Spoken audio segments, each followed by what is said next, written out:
বাচ্চাটাকে আমি মাঠে রেখে পানির জন্য 1 ঘন্টা যাবত খুঁজতেছি। একটা পানির 2 লিটার পানির বোতল 600 টাকা দাম চাইছে আমার কাছে। 600 একটা 2 লিটার পানির বোতল, 2 লিটার পানির দাম 600 টাকা। 600 টাকা চাইছে আমার কাছে। 600। এটা কিভাবে সম্ভব? আপনি বলেন কিভাবে সম্ভব? এটা আমাদের দেশে সম্ভব। সব সম্ভবের দেশ হচ্ছে আমাদের দেশ।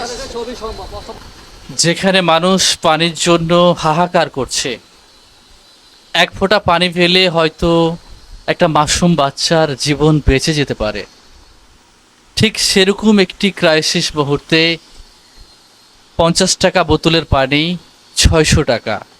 কি অবিশ্বাস্য! 2 লিটারের পানির বোতল কিনতে হচ্ছে 600 টাকায়। সাধারণত যেই বোতলগুলো 40-50 টাকাতেই পাওয়া যায়। চিন্তা করুন, এটা কোন বাংলাদেশ? এটা বাংলাদেশ বলেই সম্ভব। এই রাষ্ট্র জানি না কখনো ভালো হবে কিনা।